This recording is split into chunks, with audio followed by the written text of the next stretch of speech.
Alors bonjour, aujourd'hui donc on va passer donc à la série 3. Alors dans cette série donc il y aura deux parties. Alors la première partie donc ça va être consacré aux alcynes et la deuxième partie sera donc consacrée aux aromatiques. Alors on va commencer par la première partie.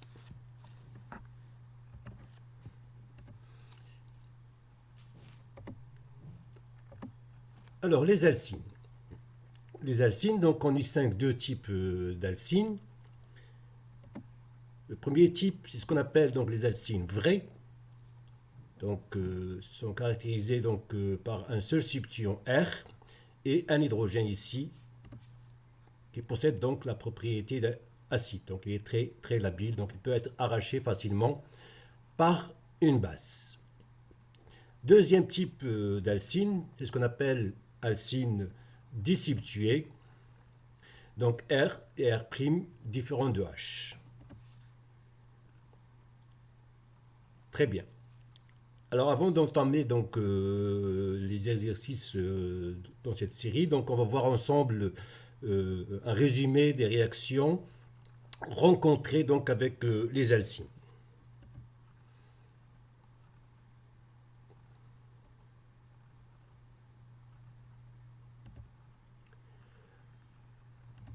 Alors on va prendre un alcyne vrai, hein, donc au milieu là. Alors la première réaction, c'est l'hydrogénation catalytique. Donc si on utilise comme catalyseur nickel ou bien platine, eh ben, l'hydrogénation va continuer jusqu'à la formation de l'alcane, c'est-à-dire saturation totale de la triple liaison. Par contre, si on fait l'hydrogénation en présence du palladium d'Ilendlar, donc un palladium qui est désactivé, eh bien l'hydrogénation s'arrête au stade de l'alcène. Alors, point de vue stéréochimie, l'addition de l'hydrogène en présence du palladium désactivé, hein, donc les deux hydrogènes vont être en position 6. Donc on dit une 6 hydrogénation. Par contre, si on traite l'alcyne avec du sodium dans l'ammoniac liquide, eh bien, le résultat, c'est comme si on fait une simple hydrogénation qui s'arrête au stade de l'alcène. Mais la différence avec celle-là, c'est que là, point de vue stéréochimie, les deux hydrogènes vont être fixés en position donc trans. Donc on dit c'est une transhydrogénation. Alors l'addition de HX. Alors l'addition de HX, donc l'hydrogène, on va le fixer sur ce carbone. Hein, et X-, on va le fixer sur ce carbone. Donc on obtient RCXCH2. Parce que là, donc si je prends donc un stylet, donc on peut polariser, si vous voulez, donc R il est donneur. Donc si R est donneur, donc on va polariser donc ici delta moins sur ce carbone et delta plus sur ce carbone. Donc là, on a H plus et X moins, donc H plus sur ce carbone et X moins sur ce carbone. Très bien. Maintenant, si on additionne une autre mole de HX, on obtient ce composé-là dihalogéné. L'addition du X2, alors là, ça pose aucun problème, puisqu'on va fixer un halogène sur ce carbone et un autre halogène sur ce carbone-là. Donc on obtient un dérivé donc dihalogéné. Si on ajoute encore une autre mole de X2, pareil, donc on va fixer un X ici et un X là. Donc on obtient un dérivé tétrahalogéné. Alors l'addition de l'eau. L'addition de l'eau sur les alcynes, en plus du catalyseur H+, on a besoin d'un autre catalyseur qui est Hg2+, qui va faciliter l'ouverture de cette triple liaison. Donc le H+ va être fixé ici et OH va être fixé là. Donc on obtient cette forme-là, qu'on appelle la forme énol. Cette forme énol, elle est instable. Donc il y aura migration de cet hydrogène-là sur ce carbone, et ce doublé-là va venir ici, et on forme la forme la plus stable, c'est-à-dire la forme cétone. Donc là, c'est un équilibre qu'on appelle l'équilibre tautomère. Maintenant, si on fait l'addition de BH3, donc on obtient un trialcynylborane, et l'hydrolyse, donc, ou bien le traitement de ce trialcynylborane par l'acide acétique, on remplace le B par H, donc ça devient une simple hydrogénation, et cette hydrogénation, elle est 6. Par contre, si on traite le trialcynylborane par l'eau oxygénée en milieu basique, eh bien, on va remplacer le B par OH.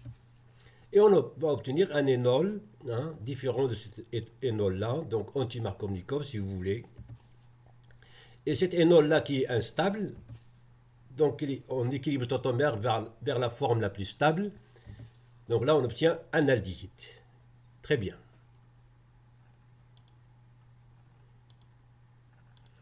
Alors, toutes ces réactions-là qu'on vient de voir, toutes ces réactions, elles peuvent avoir lieu avec alcyne vrai comme avec un alcyne substitué. Seule la réaction qu'on va voir maintenant, c'est la réaction de méthylation. Cette réaction-là de méthylation ne peut avoir lieu qu'avec alcyne vrai. C'est-à-dire on doit avoir un CH. Donc si on traite donc, cet alcyne vrai par des métaux tels que sodium, lithium, ou bien avec NaNH2, ou bien avec un organomagnésiien, eh bien on obtient cette entité-là, donc ce nucléophile, RC triple liaison C-, M+. Et lorsqu'on traite avec un halogénure d'alkyle, donc on fait une substitution nucléophile sur le R'X, et on va transformer donc notre alcyne vrai en alcyne désubstitué, R'. Si on traite donc cette molécule-là par une cétone, suivie d'hydrolyse acide, eh bien, on va obtenir cet alcool.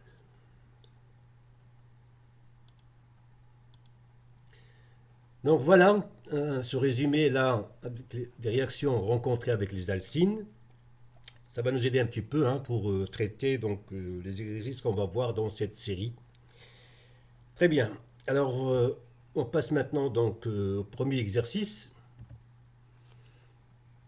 Alors, dans ce premier exercice, on a le 6x2n qui réagit avec une solution de Br2 dans CCl4 pour donner un dérivé dihalogéné A.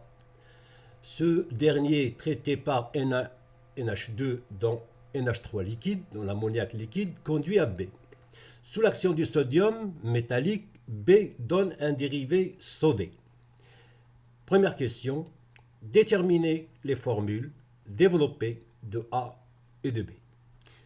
Donc là, on ne demande pas de mécanisme, on demande juste les structures, les formules semi-développées de A et de B. Alors voilà. Donc on part de 6x de n, donc on ne va pas utiliser la stéréochimie 6 ici. Donc là on a x de n, donc on a 1, 2, 3, 4, 5, 6 carbones, la double liaison en position 2. Alors lorsqu'on traite cet alcène-là par Br2 dans CCl4, on obtient un composé A. C'est un dérivé dihalogéné. Ce dernier, c'est-à-dire ce composé A, traité avec NaNH2 dans l'ammoniac liquide, conduit à B. B, sous l'action du métal sodium, donne un dérivé sodé.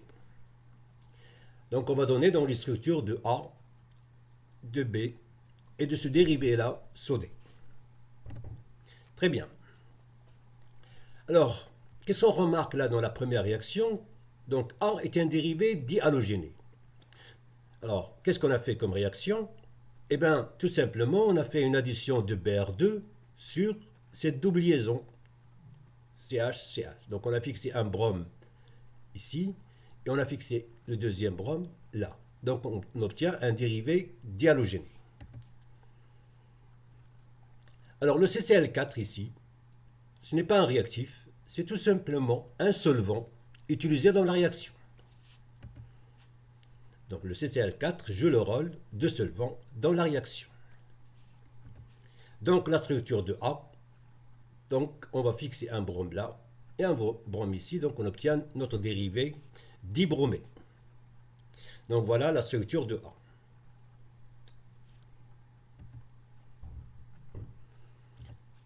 Alors maintenant, le dérivé A, il est traité avec NaNH2. Alors NaNH2, c'est ce qu'on appelle l'amidure de sodium, est une base très forte. Donc la base, c'est NH2-.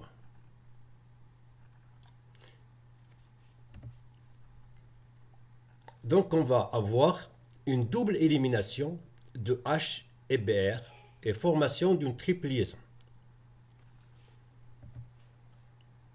Donc NaNH2 déplace la triple liaison vers l'extrémité de la chaîne pour avoir un alcyne vrai.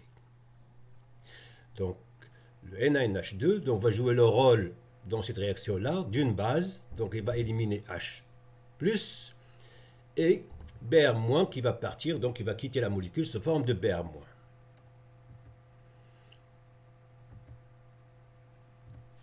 Donc voilà donc, notre dérivé dibromé, notre dérivé A. Donc ça, c'est le composé A. Sous l'action de l'amidure de sodium, donc on va éliminer H et Br. Et on va éliminer deux molécules HBr. Donc on va éliminer ce brome et cet hydrogène. Et on va éliminer aussi ce brome et cet hydrogène-là. Et on va former ici une triple liaison. Donc on élimine deux HBr. Alors là, on obtient un alcyne disubstitué. Puisqu'on est en présence de NaNH2, qui est une base très forte, eh bien, il va déplacer cette triple liaison vers l'extrémité de la chaîne. Donc, sous l'action de NaNH2, donc la triple liaison va migrer vers l'extrémité de la chaîne pour avoir un alcyne vrai.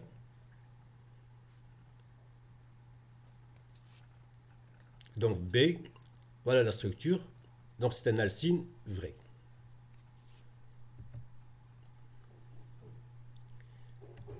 Alors B, il est traité avec le sodium. Alors on va voir un petit rappel du cours sur les réactions de méthylation. Ces réactions de méthylation ne peuvent avoir lieu qu'avec alcyne vrai. Ils ne peuvent pas avoir lieu avec un alcyne disubstitué. Donc on part d'un alcyne vrai. Donc là on a un carbone sp qui est plus électroattracteur que l'hydrogène. Donc là on a un delta moins et là on a un delta plus. Donc c'est l'hydrogène là. Ça devient un hydrogène labile. Ça veut dire quoi labile? Ça veut dire qu'il peut être arraché facilement sous forme de H+. Donc il peut quitter facilement donc, la molécule. Donc cet hydrogène-là, c'est un hydrogène labile. Donc il peut être facilement arraché par une base. Alors les réactions de méthylation que vous avez vues dans le cours, donc il y en a donc, trois types. Donc on part toujours d'un alcyne vrai.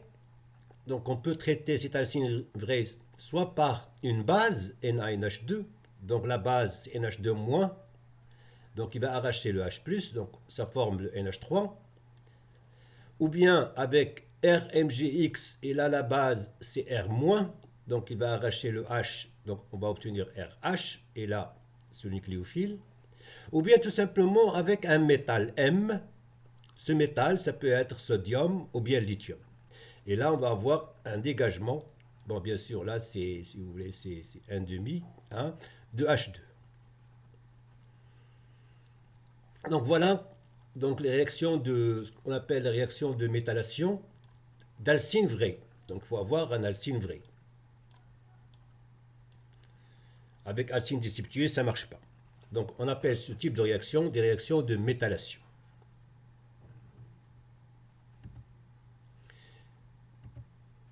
Donc on prend notre composé B, qui est alcyne vrai. Donc on va le traiter avec le sodium. On obtient donc un dérivé sodé.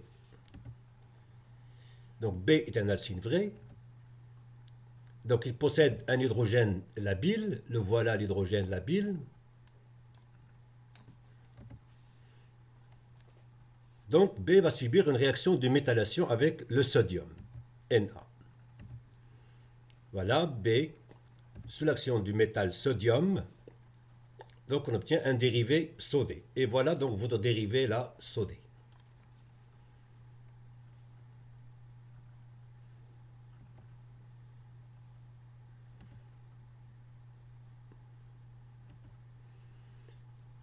La deuxième question, quelle est la structure des produits des réactions de B avec chacun des réactifs suivants?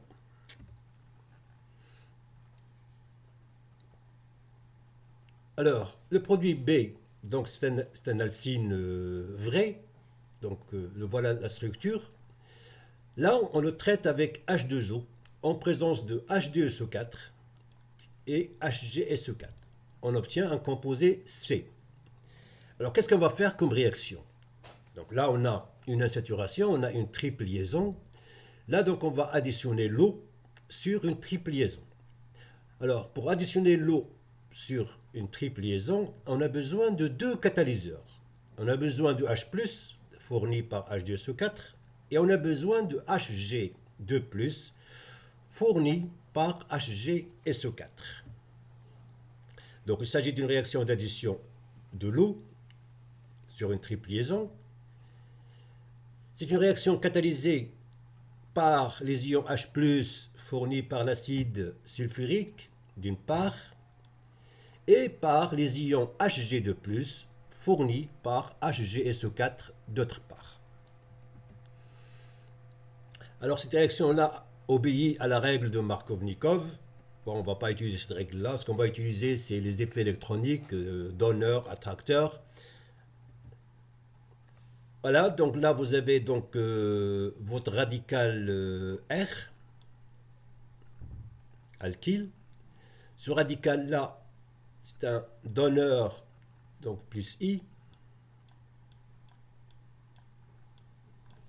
Donc, si les donneurs, donc on va polariser delta moins sur ce carbone et delta plus sur ce carbone.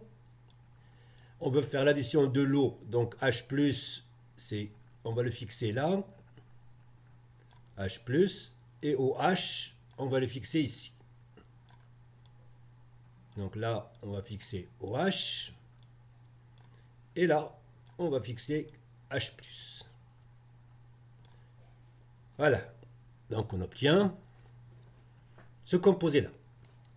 Alors ce composé-là, c'est ce qu'on appelle énol. Énol.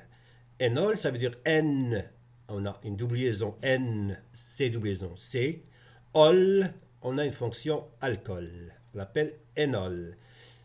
Alors, cette forme-là, énol, elle est instable. Donc on a un équilibre tautomère qui est largement déplacé vers la forme la plus stable. C'est-à-dire c'est l'hydrogène là. Et bien il va migrer sur ce carbone. Et ce doublé là, on va le ramener entre le carbone et l'oxygène. Donc on va obtenir la forme la plus stable, cétone. Donc voilà le composé C, la structure. Donc on obtient une cétone. Toujours dans la deuxième question, donc on demande la structure des produits B avec les réactifs suivants. Cette fois-ci, on va traiter le composé B avec le borane, premièrement, et deuxièmement, l'eau oxygénée en milieu basique. Alors l'addition des boranes suivie d'hydrolyse avec l'eau oxygénée revient à fixer H et OH. Donc on obtient le produit anti-Markovnikov. Donc H se fixe sur le carbone le moins hydrogéné, OH sur le carbone le plus hydrogéné, mais là on ne va pas l'utiliser, hein, donc on va faire l'inverse de l'addition de l'eau. Donc rappelez-vous, lorsqu'on a fait l'addition de l'eau, donc on a fixé H ici et OH là. Alors là on va inverser, c'est-à-dire on va fixer ici donc OH, hop, et là on va fixer le H. Donc on obtient aussi un énol, donc N veut dire C double liaison C, ol veut dire alcool, qui est une forme qui est instable, qui est en équilibre tautomère vers la forme la plus stable, donc H qui va migrer sur ce carbone, et ce doublet va venir ici. Donc on obtient cette fois-ci la forme aldéhyde. Donc D, c'est un aldéhyde qui est stable. Donc voilà la différence, si vous voulez, sur l'addition de l'eau sur une triple liaison, ou bien l'addition du borane suivi d'hydrolyse avec l'oxygéné sur une triple liaison. Donc on obtient l'inverse. Très bien.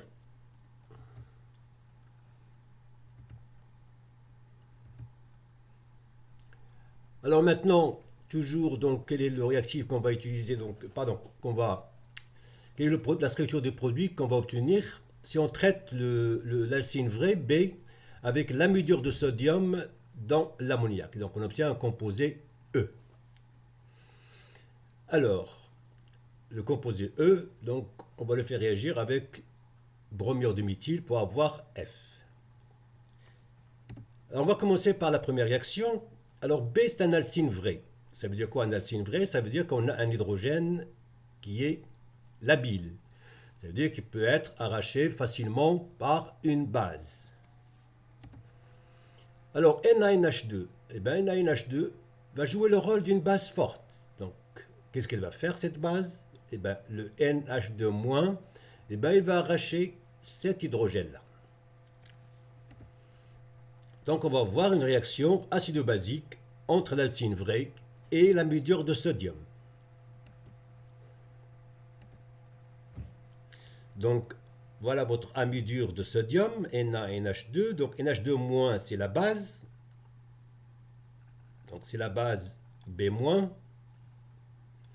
Donc, cette base-là, donc, elle va arracher l'hydrogène labile de l'alcyne vraie. Donc, on va former NH3.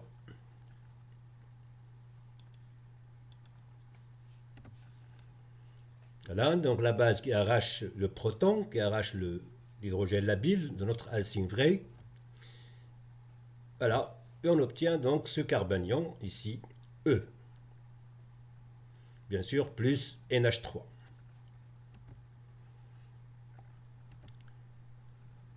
Le composé E, on va le faire réagir avec le bromure de méthyle. Alors E, c'est un carbanion, donc il est chargé négativement, donc il va jouer le rôle d'un nucléophile.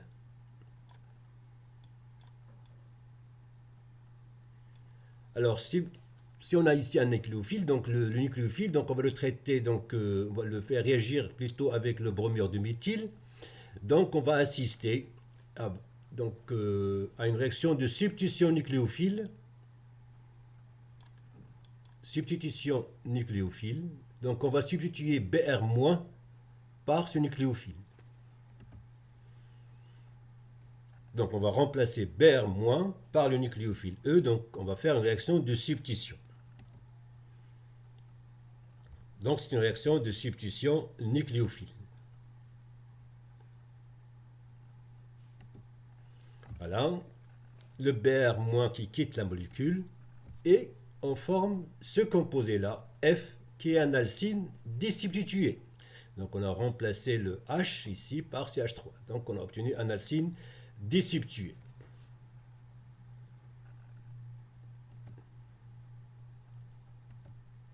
Alors la dernière réaction, quelle est la structure qu'on va obtenir si on traite cette fois-ci le composé E avec CH3CO, CH3, premièrement, et deuxièmement, hydrolyse. Alors, c'est quoi CH3CO, CH3? Eh bien, c'est l'acétone. Donc, c'est une cétone. C'est ce qu'on appelle le propanone. Alors, donc voilà notre nucléophile. Eh bien, un nucléophile va attaquer un site électrophile. Donc ça, c'est le nucléophile. Alors, dans l'acétone, on va chercher donc le site électrophile. Donc là, on a un groupement CO, un groupement carbonyle. L'oxygène, il est plus électroattracteur que le carbone. Donc on a ici un delta-, et le carbone ici, un delta+. Ce carbone-là porte une charge delta+. Donc c'est un site électrophile. Donc le nucléophile, il va attaquer ce carbone-là électrophile avec ouverture de la double liaison. Voilà, donc il attaque le centre électrophile avec ouverture de la double liaison. Donc on obtient cette entité-là, cet intermédiaire. On traite cet intermédiaire-là avec H3O+, ça veut dire qu'on va acidifier, c'est-à-dire on va transformer le O- par, donc, en OH. Donc le O- là, il va capter un H+. Et on obtient donc ce composé-là, G. Voilà, ainsi prend fin donc cet exercice de la série 3.